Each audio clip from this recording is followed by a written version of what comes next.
And greetings. Happy Thursday. Welcome to the Steve Deace Show, live and on demand here on BlazeTV, radio, and podcast. Steve Deace here with Aaron McIntyre and Todd Erzin. And then there, of course, is all of you. Let us know what you think about what we think via the stevedeace.com inbox, which you can access by emailing the show, steve@stevedeace.com. That's DEACE. Like us on Facebook and follow us on Twitter at Steve Deace Show.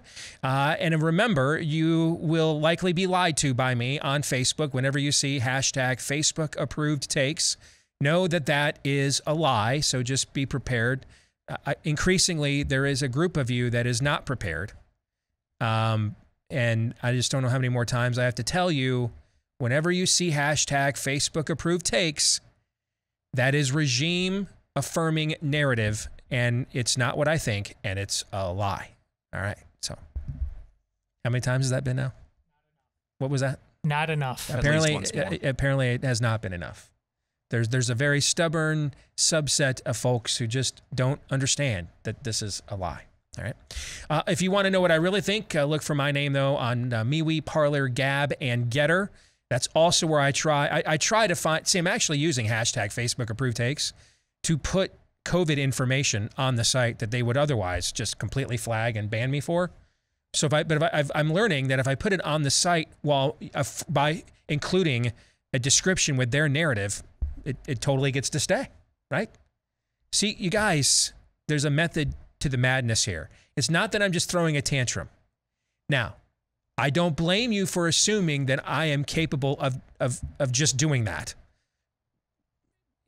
because you would be right. I am perfectly capable of. Am I just capable of just throwing a tantrum with no with the best of them? Yeah. The vigor. Okay, that's enough. Thank you. A little TMI. Thank you. A little too much detail there. Right. A little too much enthusiasm behind that answer there, Todd. Me too. Oh, okay. Not that I'm not capable of just throwing a mindless tantrum, because that part's true. But in this case, there is a method to the madness, all right? You can also get clips of the show over on rumble.com/Steve Deace Show, and those will be free of censorship and then also free to watch. And again, the last name is DEACE. All right, coming up today, Theology Thursday. I had one topic in mind, and then right before we went on the air, one of the world's foremost religious leaders said something that we have to discuss this. We just have to. So for Theology Thursday this week, we will. Then, of course, we will talk to the weekly prophet of woe and lamentation. He had to move days this week, so we will talk to Daniel Horowitz on the final segment of the program. 3 non-political questions coming your way at the bottom of the hour. But before we get there, here is Aaron's rundown of what happened while we were away. What happened while we were away, brought to you by the ongoing crisis at the border. Fox News reporter Bill Malugin explains how thousands of Haitian illegals ended up at the nation's southern border. People keep asking on Twitter, well, how are people walking from Haiti to Del Rio? There's a huge ocean, there's the Gulf. They're not. They've been in Chile for a long time now, and they've been waiting. And they've just, for whatever reason, decided now is the time they want to try to come here to the United States. And from what they've been telling us and from what we've been seeing, they know once they cross that river, they step foot right here in the U.S. If they've got a child, if they've got a pregnant wife, if they're a family, they're going to get released with a piece of paper. And if they want to, they can disappear into the shadows, and a lot of them do. As of yesterday, nearly 5,000 families continued to gather under a bridge in Del Rio, Texas, waiting to be processed and released into the United States. Maxine Waters simultaneously slammed the Biden administration. I'm happy with the administration. We are following the Trump policy. And repeated the Border Patrol officers whipping Haitian illegals hoax. What we witnessed was worse than what we witnessed with slavery. Elsewhere, 2 Afghan refugees have been charged after committing a couple of heinous crimes at Fort McCoy in Wisconsin. One Afghan refugee, a 20-year-old, was charged with attempting to engage in a sexual act with a minor using force. Another refugee, a 32-year-old, was charged for strangling and suffocating his spouse. Checking in on the White House, who recently played host to British Prime Minister Boris Johnson. Interrupts or unbalances the Belfast Good Friday Accords. That's Belfast Good Friday Agreement. That's the.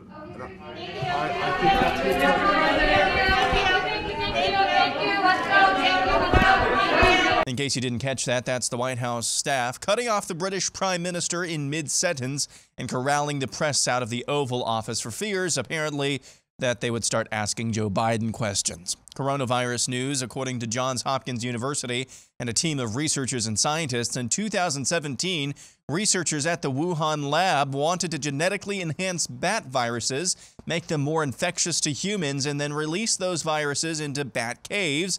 This is according to a research proposal that was released as a part of a trove of documents this week by the aforementioned researchers seeking to determine the origins of the pandemic. Dr. Anthony Fauci was pressed recently on CNBC about explaining Israel. Do you have any explanation for why the numbers on Israel continue to look worse? They're now at the highest level of cases that they have ever been in any surge for a population that's 80% vaccinated and has administered the most booster shots. How do you explain that? And what can we learn from that so we don't follow that path as we have been following in this trajectory of the disease?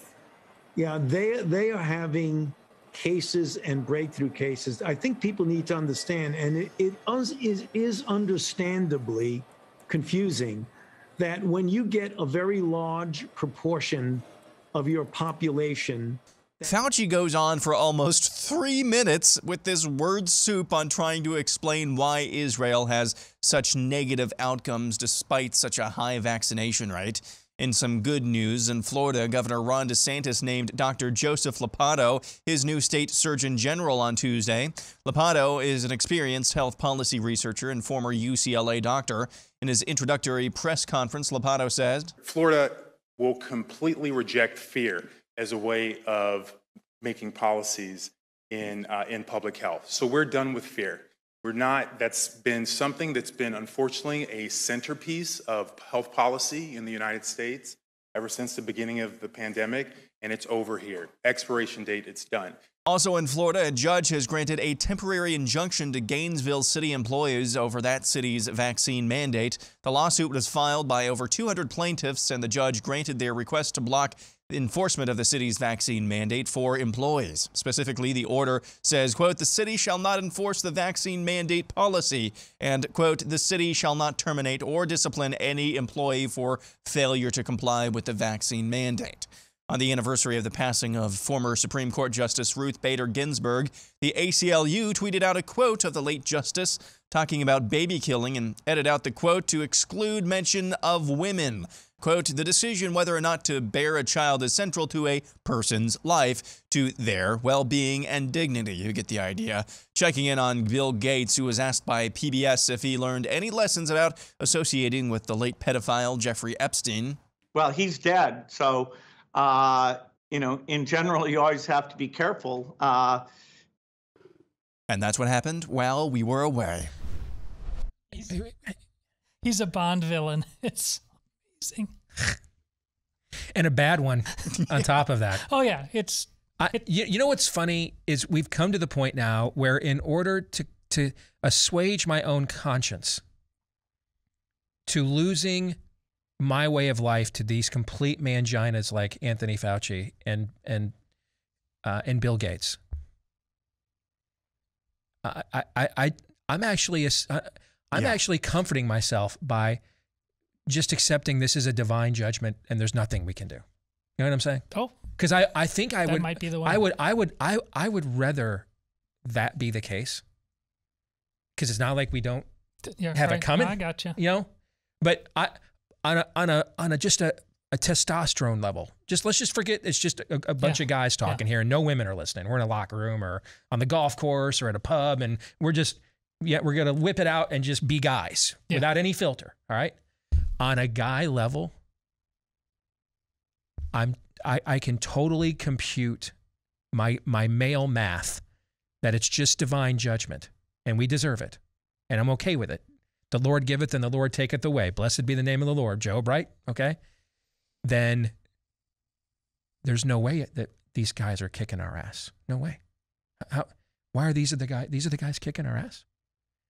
The guys that actually asked for swirlies in school that we didn't have to pick on. They so wanted to hang out with us. They would Absolutely. Can we do a chocolate one next time? I mean, they just wanted, they wanted to be in our group. You know what I'm saying? Yeah. We didn't have to bully them. They like wanted to be mascots for us. No, I cannot abide that.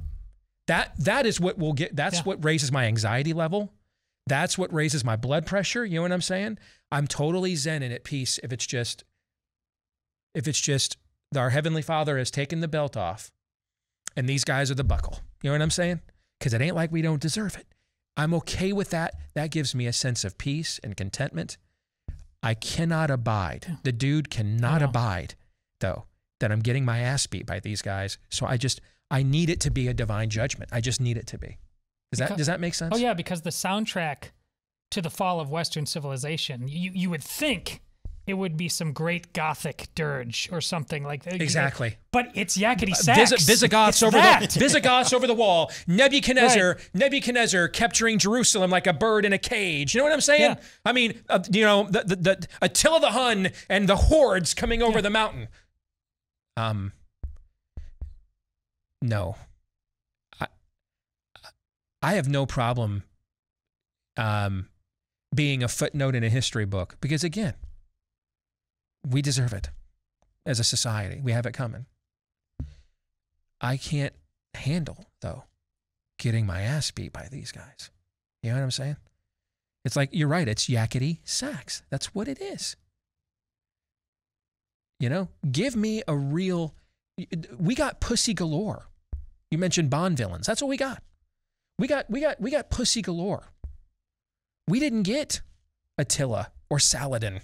Or we got this. This is what we got. And we got it because of the we. The we, the people, it's for good or for bad. Throughout Western civilization, they may not have the U.S. Constitution, but Australia, the we is sitting there and just taking it in the groin over and over again. So this is where we're at now when we're looking for optimistic takes. We're like, please let this be a divine judgment. Please, God, smite me.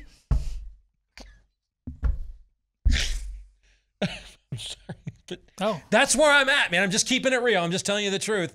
I need it to be that because I will not be able to ever look my son in the eye that I was part of the generation that presided over losing our way of life and getting our ass kicked by these dweebs. I won't be able to, I want to die of like an aneurysm at like 51 in my sleep. You know what I'm saying? So we never have to have that talk. I can't, I mean, I think about stuff like this, like late at night, man, when I'm playing my NCAA football season. All right. And I'm just downloading my brain. I'm like, we can't go out like this. This just needs to be a divine judgment. It just has, and that's my story. And I'm sticking to it. I need that narrative. I need that because the other one, see, trying to do as much good as I can do while we're being punished, to me, that's the paradoxical nature of God's love, mercy, and justice all working together. I can handle that from a worldview standpoint. I cannot handle getting run over by that dude in a sweater vest. That one I can't do. I can't do that, guys. That's the one that'll put me in a fetal, hiding in a corner somewhere. How did I fail? What did I do wrong? Looking in the mirror. You know, should I have learned how to shave against the grain? What did I do wrong as a man to lose to that? What have I done to lose to that? That I can't handle. So I just need this to be a divine judgment, and please don't take that away from me. I never will. Thank you. Okay. Aaron's montage brought to you by Bonner Private Wine. You may otherwise know them as Patriot Wine because down in Argentina, they've got these vineyards at around 9,000 feet, third largest vineyards in the world. Some of the greatest Malbec grapes and wines you're going to find in the world as well. They pair great with a great steak. It's still kind of grilling season, even though fall is officially here, but it's still warm enough to grill outside for sure. And red wine goes great with red meat. It's also, you know, a lot of studies have shown good for your health. These also are healthy. They're not loaded with fillers, sugars, and they taste great. Notes of blackberry, dark cherry, leather smoke. All three of us have had bottles of these wines and loved them. And we would recommend you take advantage of this offer right now from Patriot Wine. No promo code necessary. Just go to patriotwine2021.com and get 50% off your order today of very, very good imported foreign wine. 50% off today at patriotwine2021.com. And then you and I, we can toast the end of the world as we know it, the return of the Druids and the end of Western civilization together. We might as well. The Pope is, so let's get on board. Dad, don't step on the don't Catholic, step on the lead. I got to be first in line. All right, that's coming on Theology Thursday. Baby, breadcrumbs. I know you were scared that I would slip in the next 40 minutes and slam in before you got a chance to, but we'll get there. Slow your roll. I have all right. One rule on this show that I get to claim before you, and it's that if we're going to hammer Catholics, I'm first. I don't know that we're hammering. Oh, we are. We're hammering him. Yes. I mean, I think for the first, see, we have to stop. Yes, we do. Okay, here's the title of Theology Thursday. I got my dander up, man. Is the Pope Catholic? That's the title of our Theology Thursday. that is the title that we will discuss. And this has if you watch the overtime that we did the other day with Ed Stetzer and who is slobbering all over Francis Collins. It's the same conversation. Yeah. It's a different liturgy. It's a different ecclesiology, but it's the same systemic meltdown. We just want to cut ourselves again live on camera. Yes, we do. Yes, we do. So we will do that for you coming up next hour. Let's get to the rest of what's in Aaron's montage. That clip of Fauci. First of all, who's the gal on CNBC who asked that? Do we know? I don't even know. Okay. I mean... That was a great question. See, those are the questions if I anchored shows like this, if I got access to people like him, I'd ask questions like that. It's my Twitter feed. You know Israel exists, right? Yes. So last week Israel reported 140 deaths with COVID last week. Same week last year, Israel, by the way, was still in a lockdown, remember. They had one of the worst lockdowns in all of the free world last year, or whatever the free world means nowadays. No vaccines. Locked down. Foreigners are locked out. Can't travel there, right? That was all going on in Israel this time last year. So 145 deaths is what Israel reported last week, with over 80% of adults fully vaccinated with Pfizer. Last I saw, that about 21% of the population had already been given a third dose. Last I saw, it was a few days ago. Last year at this time, they reported 140. We're talking about one of the youngest median age populations in the free world. You're talking about one of the most vaccinated adult populations in the free world. Again, everybody over the age of 16, over 80% of people have been fully vaccinated, and only with a singular vaccine, which I think makes Israel's data even more important. It's like it's almost like they are creating a control group for us. Densely populated society, healthy society, young median age society, and they only used one vaccine product. And so a lot of the various outliers and things, well, what's the metabolic rate? What's the obesity rate? Well, which percent was Janssen, which is J&J? Which percent was Moderna? All those finicky outliers that are making it really hard to nail Jell-O to a door here to get answers to a lot of these questions. Israel's just cut out the middleman of all of that. And so we just get to observe this in cold-blooded fashion in real time and see what happens.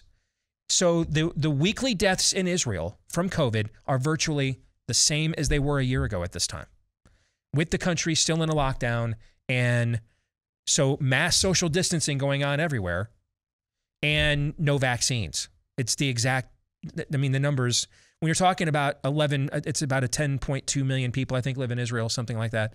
And the difference is 140 to 145. That statistically is, it's the same. It's a stable number. How do you explain that? How do you explain that? And he can't. And one of the things I've said when I've worked with candidates over the years, and maybe you've heard me say this on the show, I know you guys have heard me say this privately, whenever the explanation takes longer than the accusation, even if you're right, you've lost, right?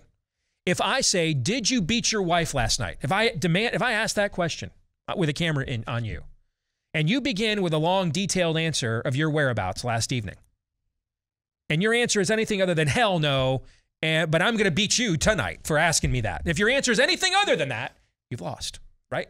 That's just an example of what we're talking about. The fact that it took him so long to get to the end, that's a monologue. He's killing time. That's a filibuster.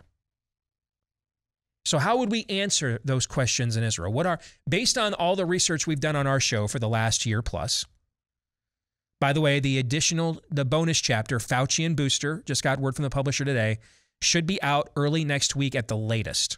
This is the bonus chapter, Fauci and Booster, how to push back on vaccine mandates, either against corporate America or the government. All right, should be out early next week at the latest, is what I was told this morning. So be on the lookout for that here soon. But here are some possible answers.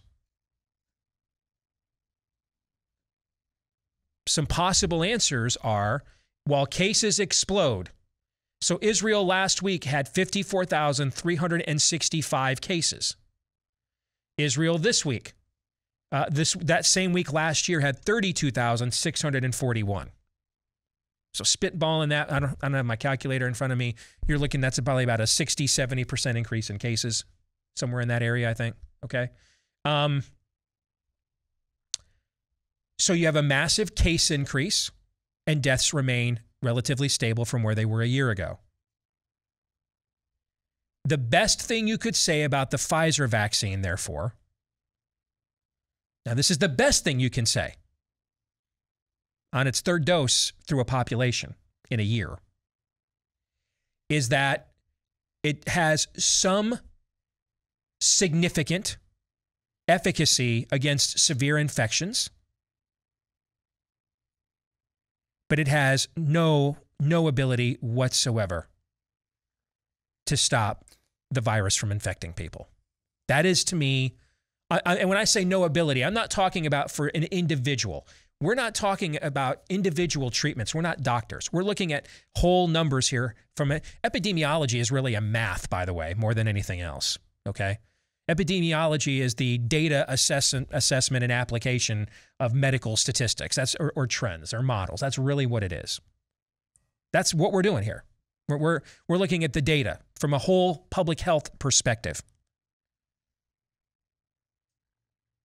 From a whole public health perspective, the best you can say about the Pfizer vaccine in Israel, looking at this data in real time, is that it does seem to have, even against Delta, some significant. Now, what would I say is significant?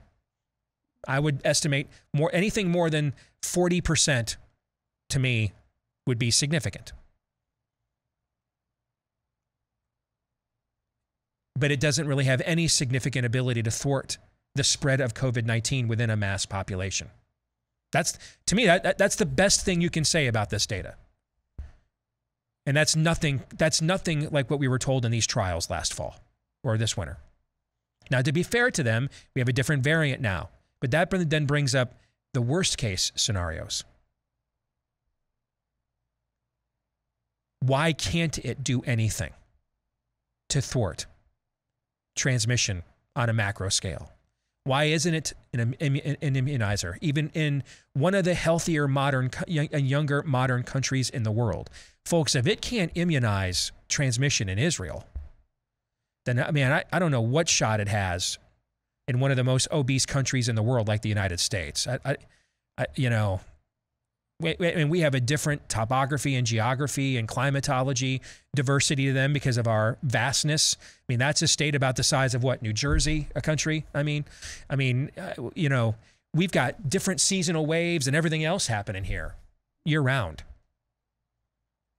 So if these things can't thwart transmission in Israel, I don't know, amongst that healthy population, then I don't know where in a modern, densely populated nation they could. Which, in my opinion, just eliminates from a medical perspective any ethical call for a mandate. Because the data shows they don't thwart transmission in a mass population, dense population setting. They just do not. They don't.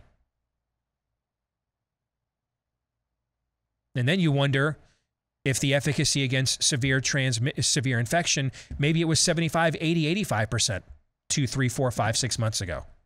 Now it might be 70. What will it be 2, 3, 4, 5 months from now? We don't know. Might even be lower than 70. We don't know that. because Israel's not giving us the hard numbers of vaxxed versus unvaxxed that it was for the longest time. Now what it does is it gives you estimations, like a 1 in 100,000 population estimation. There's other worst case scenarios, like the leaky vaccine scenario we discussed yesterday. But when you look at this data, from all the research I've done for the last year plus, all the various experts we've talked to for the last year plus, my educated opinion is that the best case answer that you can have to this data is that there is still some significant efficacy in a mass population setting against severe infection, but there just isn't any meaningful efficacy in a mass population setting against transmission. And if these things have devolved up against the strain, we just started mass vaccinating people 8-9 months ago around the world. They're already on a 3rd dose in Israel. You really have to ask yourself, with ensuing variants, if you sign up for vaccination and you want your vaccine to work.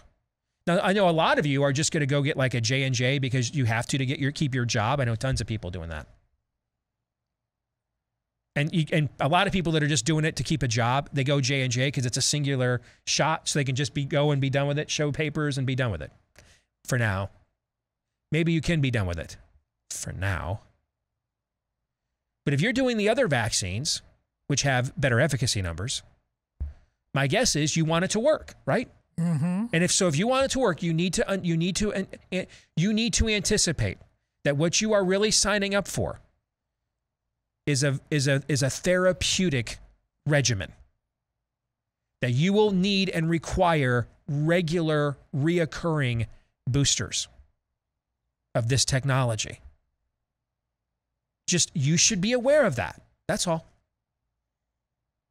You should just know that.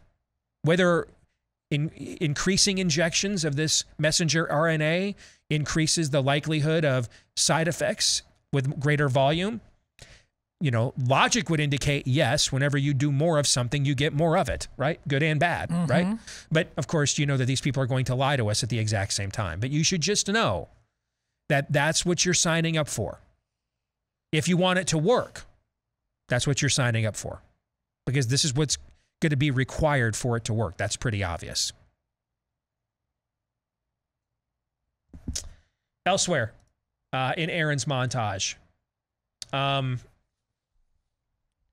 got to tell you, I'm not shocked a lot today. I wish I'd be shocked more. But the brazenness of the ACLU attempting to ghoulishly rewrite Ruth Bader Ginsburg's own... she wasn't spirit of the AG enough, right? So now she has to... Folks, if Ruth Bader Ginsburg has to be retconned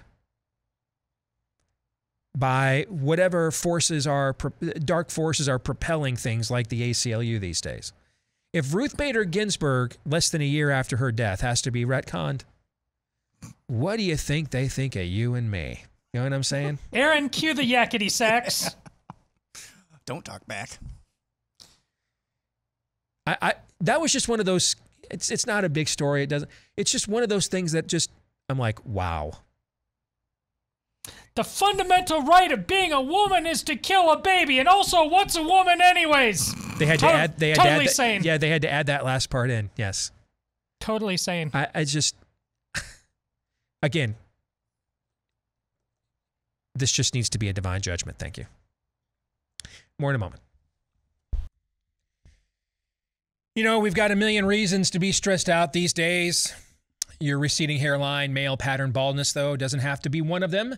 That's where Keeps comes in. They offer the same doctor-recommended, FDA-approved hair loss treatments, but they offer you the generic version, so you only have to pay about half the cost. And then they offer you a bunch of convenience because it's all online. You just answer a few questions and snap a few pics of your hair. And then a licensed doctor reviews your info and gives you the right recommended hair loss treatment just for you. So you get big savings, big convenience, and then even more savings from Keeps to get you started. Half off your first order at KEEPS. That's how KEEPS is spelled for those of us that went to public school. KEEPS.com/grow. Again, KEEPS.com/grow for KEEPS. You can't beat the price, you can't beat the savings, and you can't beat the convenience. Give them a shot at KEEPS.com/grow. It's time for 3 non-political questions. We all have questions. Who am I? Why am I here? Where am I going? Who am I? A search and a question of identity. Why am I here? A question of meaning and purpose. Where am I going? Question of destiny. Some better than others. What sort of morality or proto-morality would you expect to find in a chimpanzee troop? Injecting some levity into the demise of Western civilization. It's 3 questions on the Steve Deace Show. Yes, hopefully to provide us a completely contrived distraction from the demise and fall of Western civilization vis-a-vis, hopefully, Daddy taking his belt off and giving us a spanking. Question number 1, though. What's on your Mount Rushmore of greatest movie scenes? Oh, wow. Mount Rushmore of greatest movie scenes. No, Luke. I am your father. That has to be on the list. Okay. I mean, that's for kids growing up in our, that's the Who Shot JR moment of movies of all time. Okay. That absolutely has to be on the list for sure. So I have to come up with 3 more, right? Mm-hmm. Okay. Spock's death scene, Star Trek II, The Wrath of Khan. That's on my list for sure. And then, Scotty blares the bagpipes, man, and I will just tell you, man, I'm a mess. All 700,000 times I've seen that scene. It gets me every single time. So that would be on my list as well. The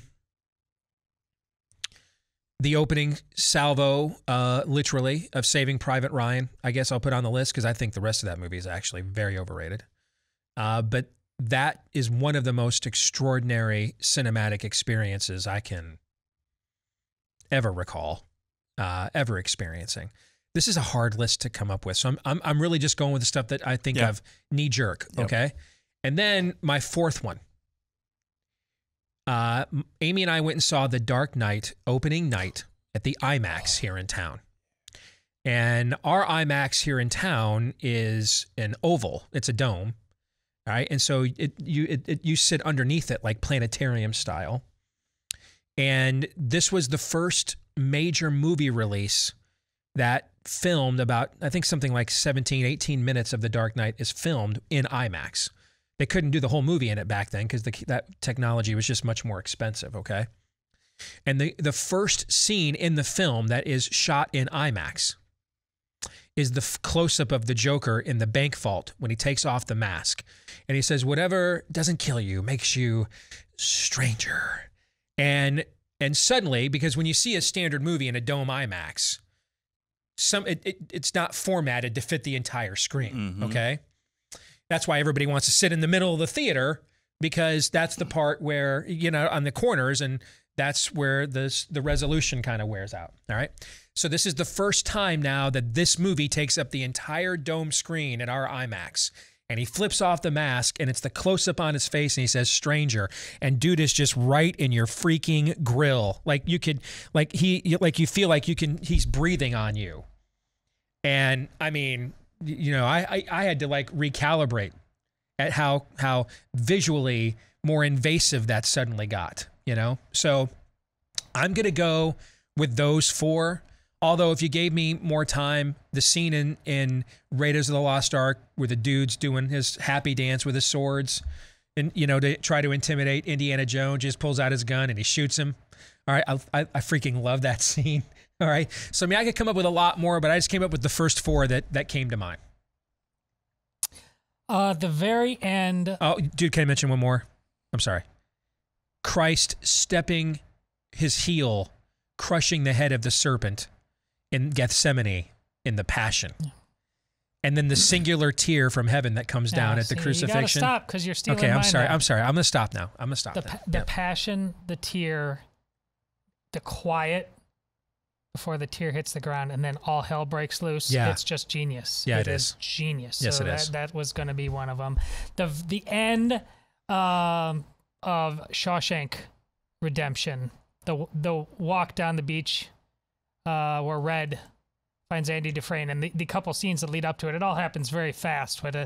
Where Red is talking about I'm so excited I can hardly sit still. It's the kind of freedom it's the kind of feeling I think only a free man can feel. Just incredible summary of the movie.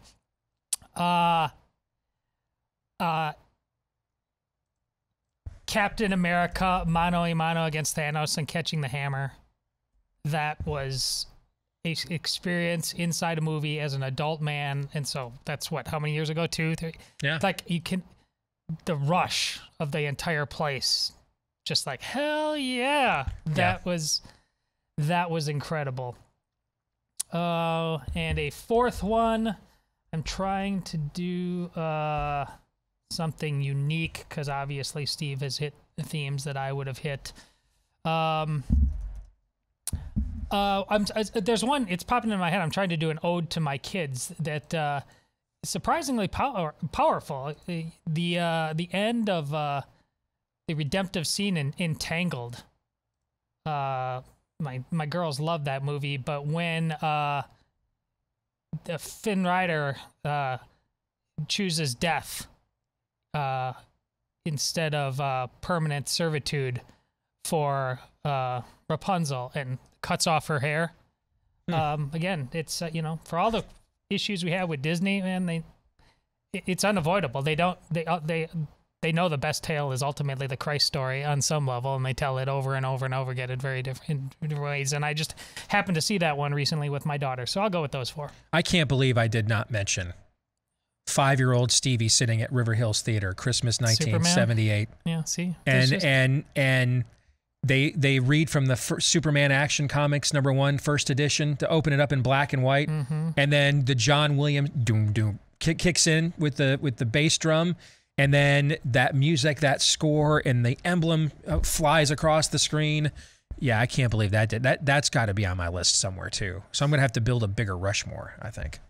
I think for me, it's Helm's Deep, which I'm not even sure if you can describe that as a scene. It's a whole segment of a movie. Helm's Deep, Voldemort coming back, that entire battle, that first battle between Harry and Voldemort, that's a really powerful scene. I'm going to go off the beaten path as well with Up and Married Life. That's a great opening scene. And then I'm going to get stoned for this one as well. So I would say the battle between Qui-Gon Jinn and Darth Maul. And no, you can't. It's a great visually. No, that thing is great. One of the best duels in all. Duel of the Fates music. How about I'll Make It? Oh, well, good. See, we could. How about, dude? Oh my goodness. How about Roy Hobbs knocking the lights out at the culmination of The Natural? You know, I've always kind of liked the scene at Wrigley Field even better. Earlier in the film, when his baby mama, when he's in his slump, he's losing his focus, and his baby mama, played by Glenn Close, shows up, right? And for the first time, just to see him, and he's in this slump, and he sees her in the stands, and then knocks the clock out over the center field bleachers at Wrigley. I love that. And then that score kicks in. We need to stop this now. Yeah, but okay? I'll Make It. Yeah. I'll Make It is just perfect. Next question, excluding replay review. What's your biggest coaching or managing pet peeve in sports? The 2 things. You know what? 3. Wildcat. Stop. Please stop with the Wildcat. All right? Everybody knows the guy's running the ball. Stop it. Number 2, let's go out there and try to draw them off sides. Have I watched a lot of football games in my lifetime now, do you think? Maybe in the thousands, maybe? Yeah. I think I've seen this work 2 or 3 times like ever. And guys, I'm watching the Detroit Lions every week, man, and they just have invented ways of, self-immolation. They don't fall for it. All right, so let's run out there and waste a timeout. At least if you're going to do that, just take a 5-yard delay of game penalty. Then what the hell's another 5 yards? You know what I'm saying? I hate that play. And then, to me, you need to have your sperm count checked as a man. Your T level needs to be checked, and I'm looking at you, David Shaw at Stanford. When you're punting from inside your opponent's 40. Anything less than 4th and 20, I'm never punting from inside my opponent's 20. 4th and 12, 4th and 15, 4th and 9. There's a better odds I will convert that than I will not punt the ball out of the back of the end zone for a 15, 20-yard net punt. That is the most beta move of all time. Like, I'm like morally offended when coaches do this. That's how much I hate it. Soccer flopping. See, to me, I think it fits perfectly with the ideology of soccer. Is that a managerial thing, though? Do they call it out from the sidelines, like, you need to flop on this?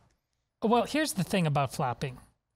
It happens because the sport is so terribly officiated at every level a lot of the time.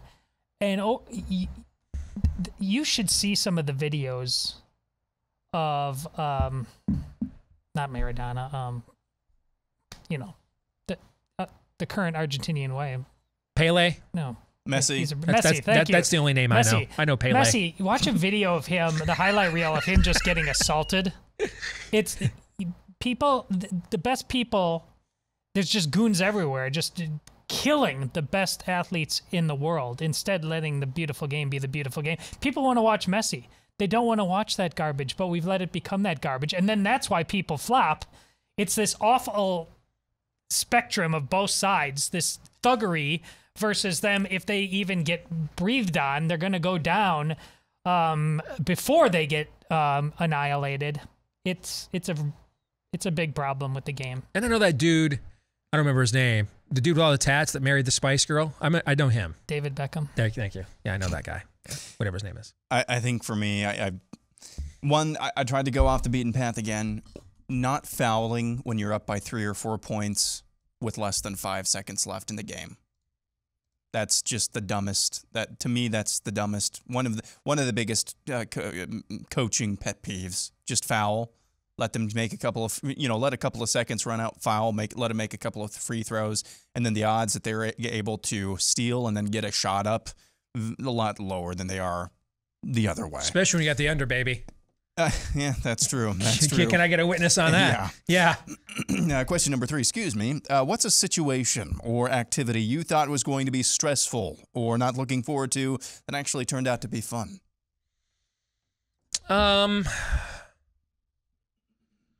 Wow.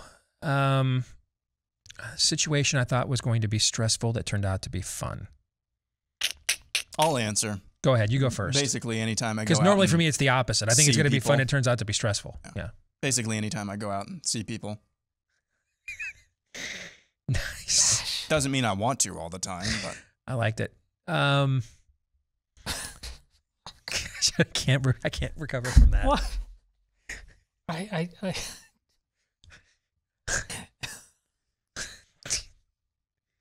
You do know this is like a somewhat public job, right? Yeah. Okay. But that's what's funny about. But that's you too. That's true. To some extent, to some degree. Why are you warming up? I like people. I really do. I just like to be left alone too, though. But I like people. Yeah, see. Being around people would be great if it weren't for all the Here's people. mine with gravy on top. Oh, come on. No, it's just there are times I just like to be left alone. But I like being around people. I like people. I just love that our job is communication, and Aaron's like, I don't like going outside. I'm trying to think of the last time I thought something was going to be stressful and was going to be fun. I cannot come up with one. I come up with all kinds of situations I thought was going to be fun and turned out to be very stressful. Okay, what's one of those? Me and Noah going to the Michigan Northwestern game in 2018 and reliving planes, trains, and automobiles. Yeah. And my son having to witness a public urination because every damn bathroom in Evanston, Illinois was apparently closed. I won't regale the audience with that tale anymore. But yeah, I would be much more on the opposite end. I can't think of the last time I thought something was going to be stressful and it was fun. I really can't. Wait, is it reversed? No, it's something you thought was going to be stressful going in, and you're like, wow, that was a lot of fun.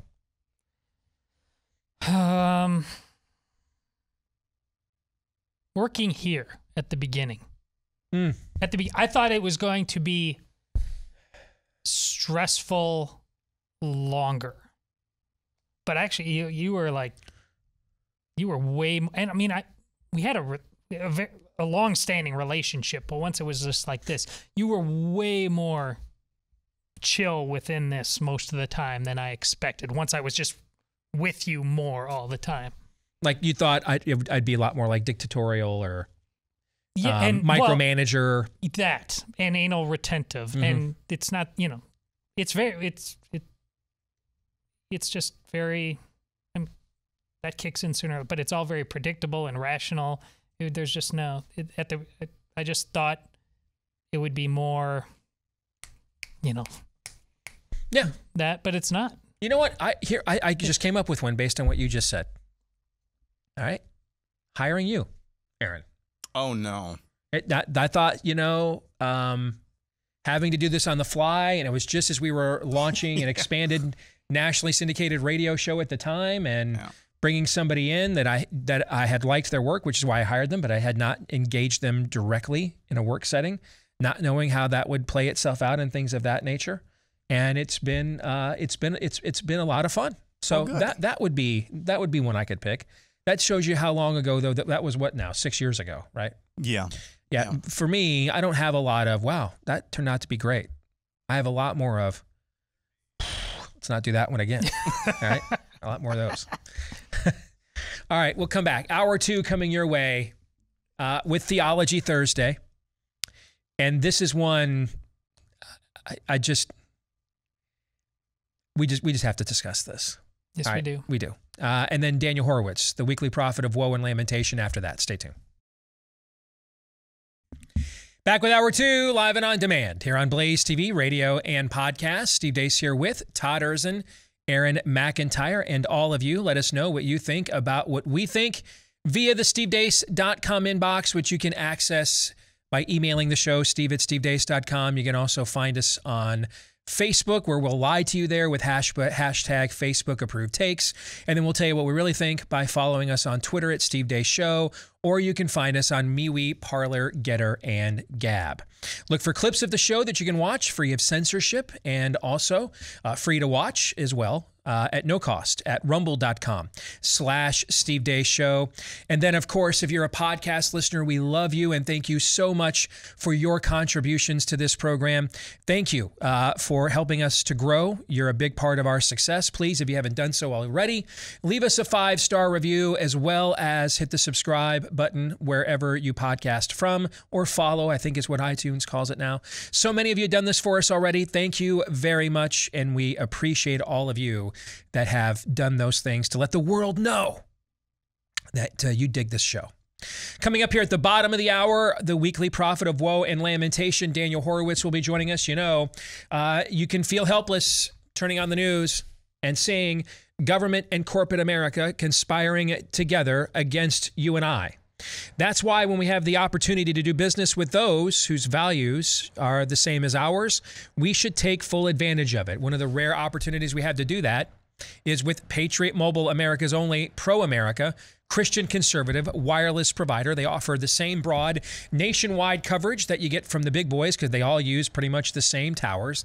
But they've got plans that fit into any budget, and they have a 100% US-based customer support team, and they don't ever give money that you give them to causes that are trying to end you, but to the same values and principles that you believe in as well. So right now, you can go to patriotmobile.com/Steve or 972-PATRIOT if you want to call them. patriotmobile.com/Steve. Use the activation offer code Steve to get a free activation on your new phone. And then they've always got other special discounts and incentives as well, especially for veterans and first responders.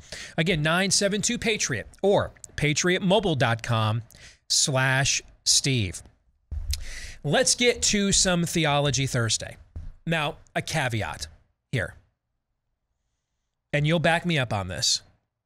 Over the years, I have been extremely hesitant and have encouraged caution and hesitancy among my fellow evangelicals at jumping to claims of things the Pope said from mainstream or spirit of the age regime narrative. A lot of these are folks that went to St. Anthony's School, walked away from their faith, And so, a lot of these media types are, after they, dropped out of St. Cecilia's, they're now projecting what they want the church that they abandoned to stand for. And a lot of times when a pope speaks, it's not in English. So we don't have a direct quote. We don't have a clip. And so you're going through the filter of the media, right? Over the years, we could have done a ton of shows on claims of things the Pope actually said. We have never gone down that road, or very rarely, unless we can verify this happened in the first person, right? Right. So I just want to make sure before we go down that road again, I'm not being accused of being an evangelical cherry picker. And then you're my Grover Dill because I pay you, right? I'm not, that's not what's going on here. In fact, I saw this from you. I was not aware of this until you shared it. I also want people to know that where this quote comes from is from the Twitter feed of @CatholicSat.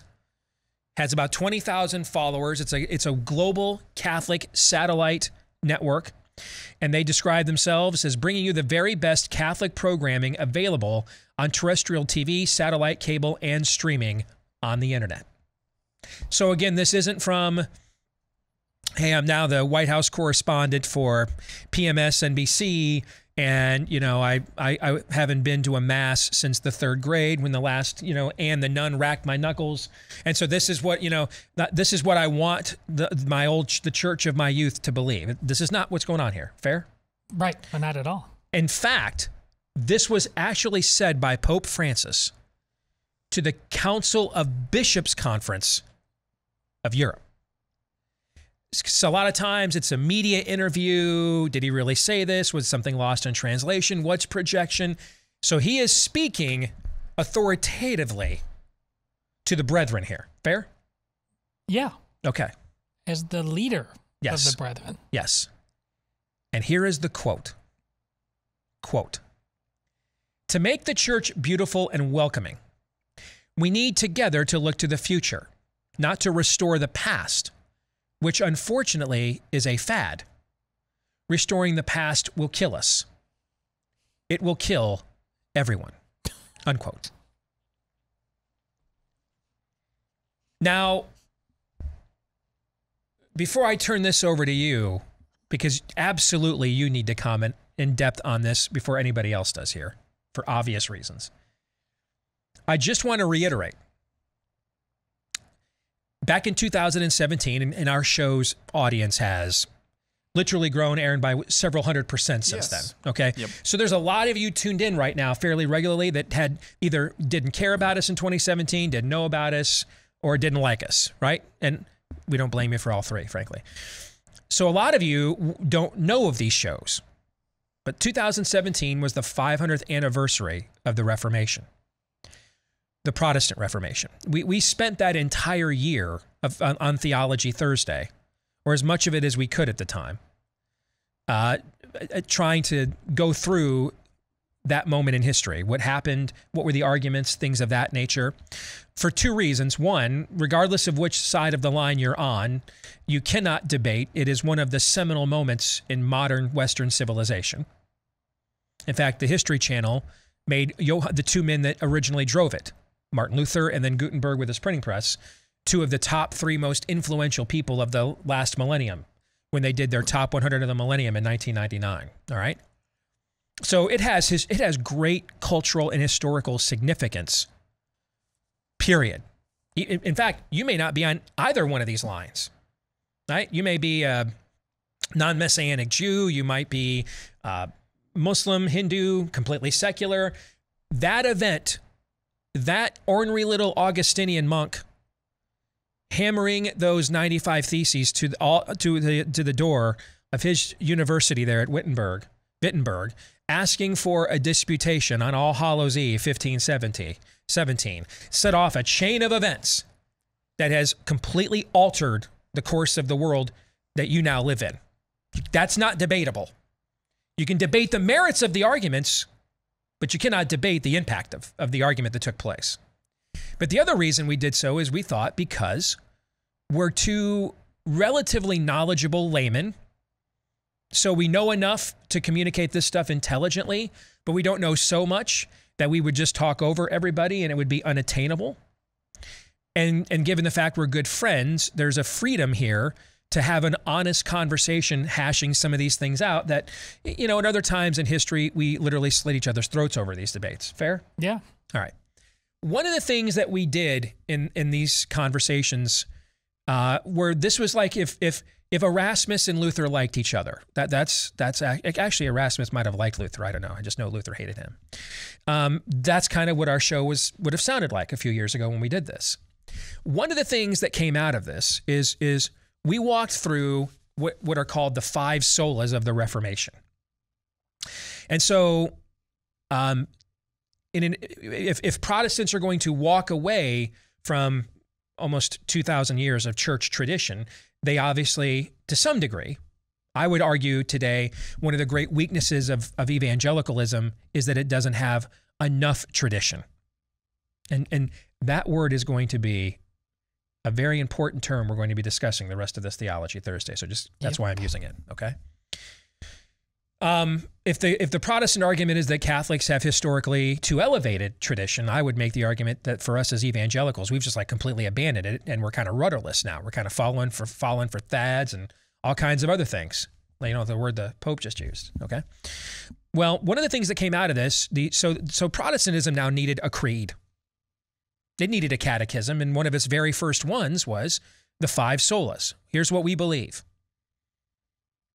Sola Dei Gloria, Sola Christo, Sola Fide, Sola Gratia. All right. And then, and there were, of those 5, there were 2 that you and I kind of thought were the main real sticking points between Protestants and Christians.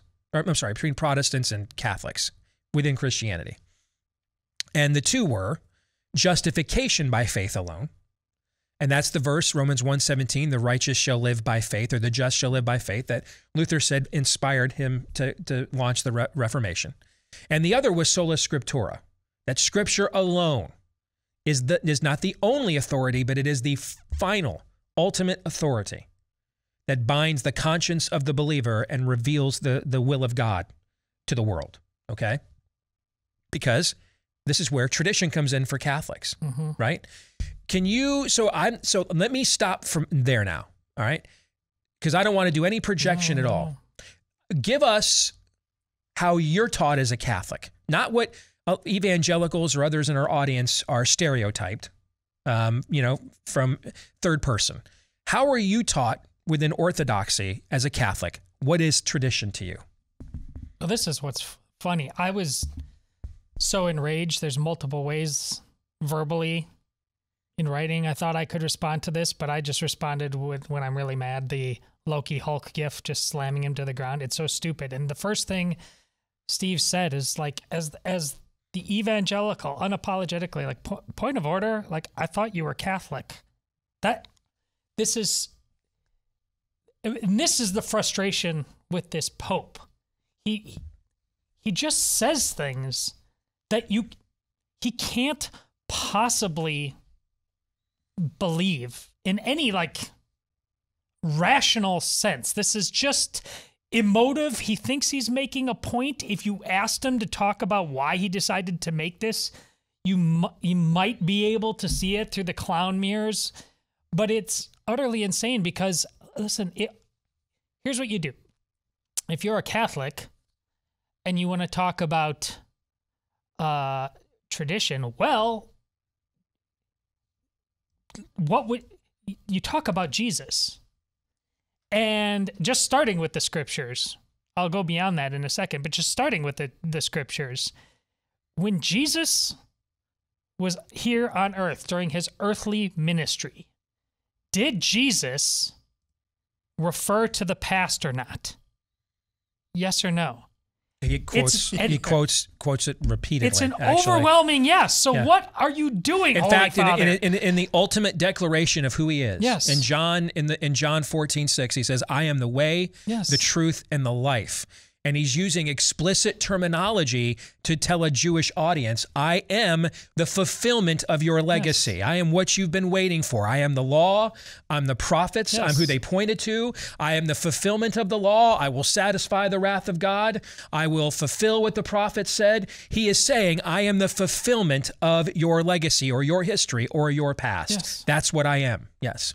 He's basically preaching the great heresy that is the Old Testament is not of God. Which was one of the very first heresies. One of the Pharisees. Yes.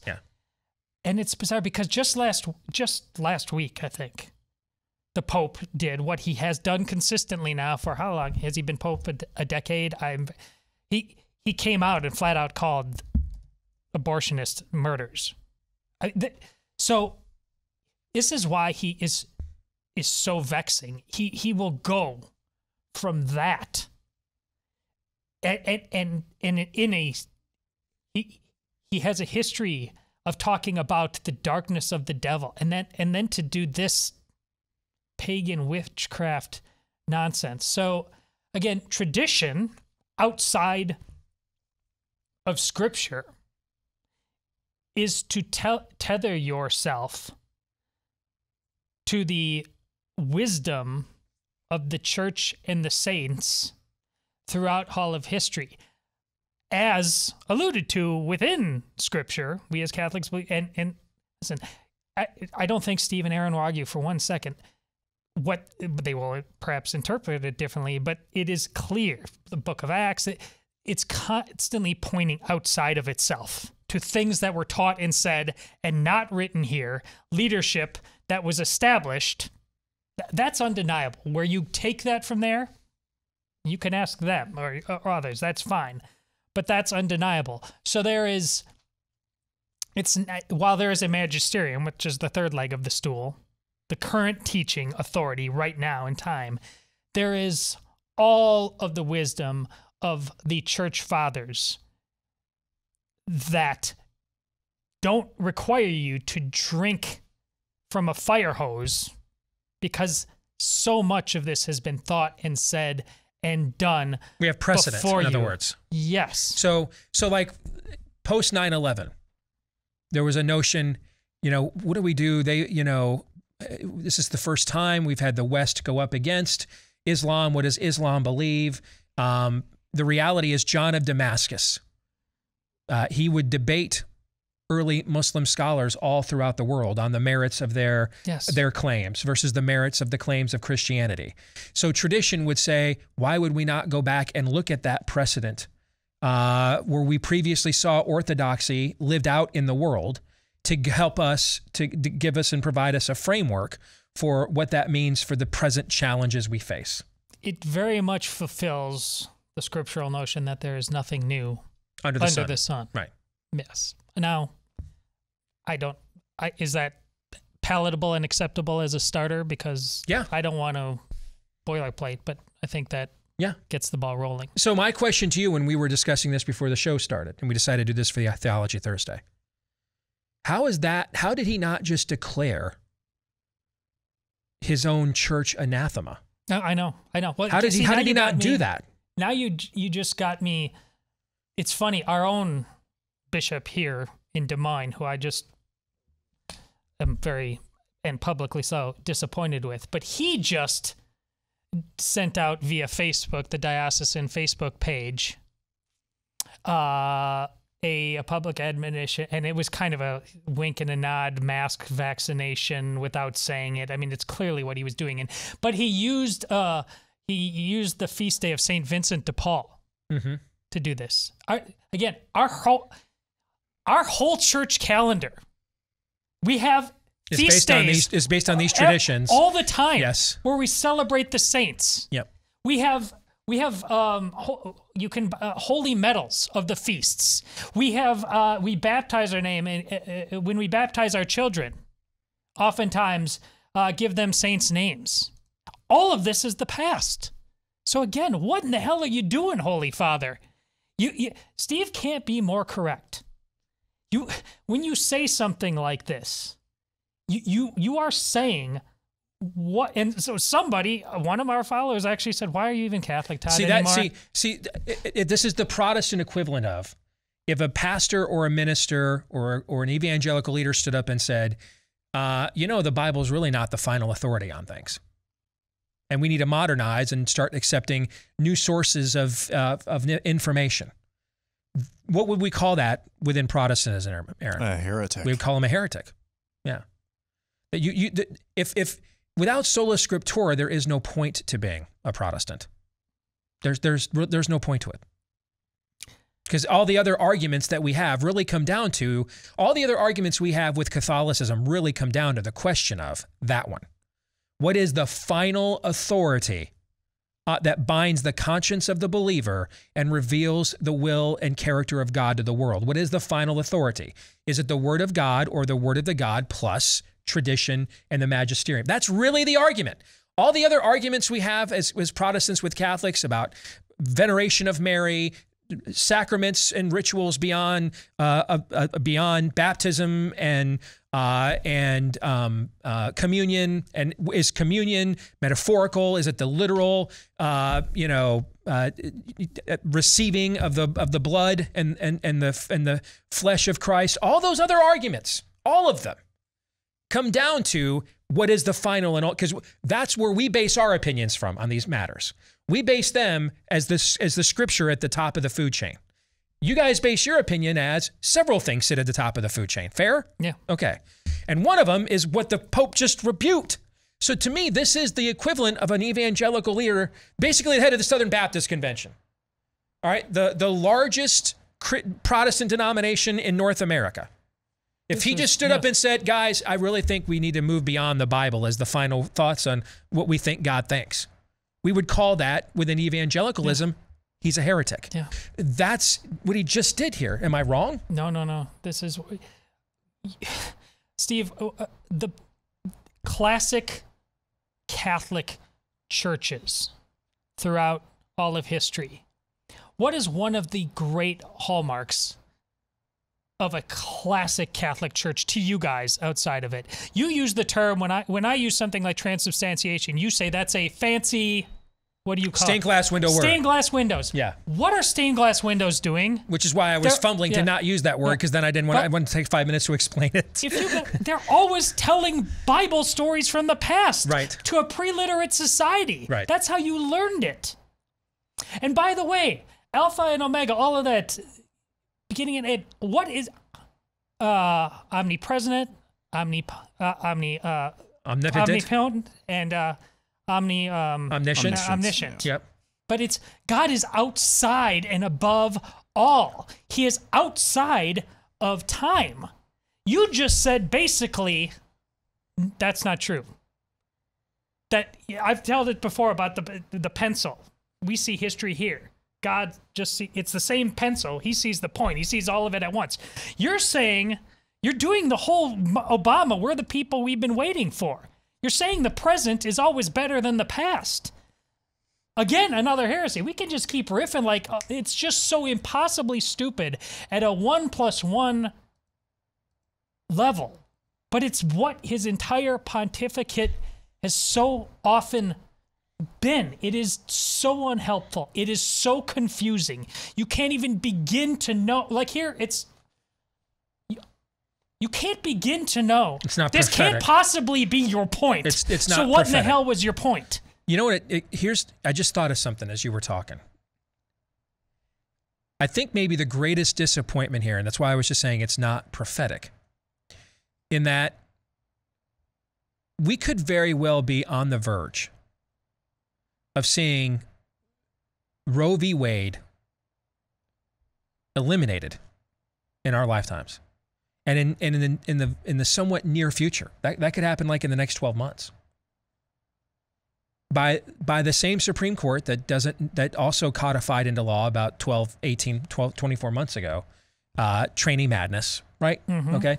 The same Supreme Court whose most conservative Catholic, not named Clarence Thomas, on the court, refused to even hear a case about forcibly injecting people with experimental substances on a public university campus, right? Okay. Mm-hmm. Is there any strain of consistency there at all?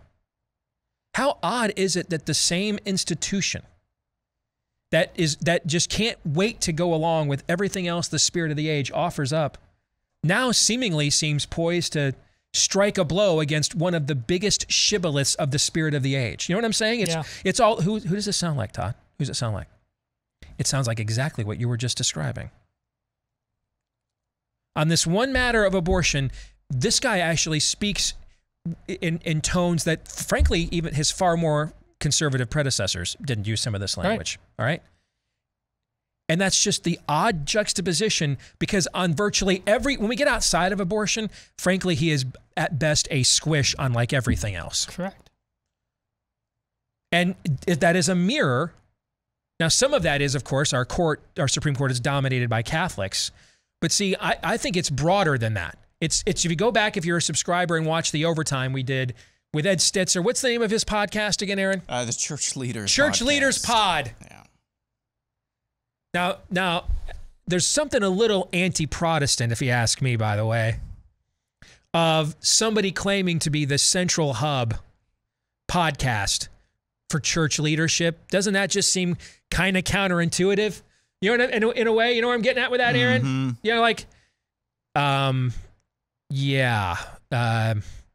what's next? A pope who denies tradition? It's like Todd. Yeah. Starting a podcast, Priesthood of All Believers podcast. Yes. So the premise that he's starting from already is somewhat deflecting, self-refuting, right? But the way that he was trying to frame his questions and talking points as best he could into what the spirit of the age thinks, and that he let Francis Collins get away with, yeah, I'm a Christian and I'm in charge of the NIH, which oversees the CDC, by the way, but I'm totally powerless to stop them from adopting tranny language, and just overlook that and do everything else we tell you. And you let that slide, right? We just did our overtime with that, right? Mm-hmm. See, this is the same conversation, folks. This is the exact same conversation. Let me. You know what? Now I'm preaching. Let me expand this. 3 years ago, BYU couldn't get into the Big 12. And one of the main sticking points was because of where it stood on rainbow jihad issues. Now BYU and the Big 12 have come to a quote-unquote understanding on those things. Do y'all over there in Provo and Salt Lake City, can you inform us on what understandings as the new administration over there at BYU come to in order to get into the Big 12? You see where I'm going with this? Mm-hmm. This is a cancer. It's a metastasizing tumor. And while all of us within these various camps have some very stark disagreements, and disagreements that should not be glossed over because they are of a cosmic, eternal consequence. Fair? Yeah. We also, though, have to recognize that right now, we're being denied the arguments that we would prefer to have with one another, because there is a common cancer threatening every last one of us. If you want to hold to any form of tradition or orthodoxy at all, you want to hold to any form of established precedent at all, whether you think the Pope is the vicar of Christ, or Joseph Smith was a prophet, or sola scriptura, or you think all these people are crazy and it's only Torah, wherever you are at on this spectrum. And I'm fine arguing with you all, because these are the arguments I love to have. Mm-hmm. But we all need to understand that there is a common tumor and cancer being injected into each of our sects right now, into each of our movements right now, in each of our churches right now. And though we may have some stark disagreements with one another, the affliction coming after us is the same. Abandon what you believe. Abandon who you are. Our local friend, Joel Curtinitis, recently retweeted something that speaks exactly to the point you just made. And this was several days ago, and I remembered it as you were speaking. The retweet was, if heaven and hell are real and Jesus is the Son of God, then even his hardest, most radical teachings are just common sense, which is exactly right. But we keep trying to explain that away as futurists. And that's what the Pope is doing here. And it is absolutely heretical. And I don't know if you told him that, he would cock his head like a confused dog, I think, which is profoundly worrisome. That's the issue. Whether it's Ed Stetzer slobbering all over Francis Collins, as opposed to, hey, I represent the Lord God of hosts. I'm not Nathan here to fillet David. I got some questions because thou art the man. So I got some questions for you, bro. I've been sent from the man above, and you've got some problems that we need to address. No, he's not doing that. He says in the video we watched, I'm on Team Francis Collins. Yep. Wow. Here's the Pope. Deny what makes us different. Embrace. It's funny. He says what we believe is the fad, when that's actually what he wants you to adopt as a Catholic is the fad of the age. See, the same thing is happening here. There's no prophetic voice. Right. These men are mirrors of the spirit of the age. Yes. They're mirrors of it. They're reflections of it. They're not standing athwart of it. They're reflecting it back at us, and just doing so, though, in language from our perspective tribes that we understand, so that we buy in. And that is the wolf in sheep's clothing. Far, far more dangerous than even a wolf frothing at the mouth. You at least know what to do with that.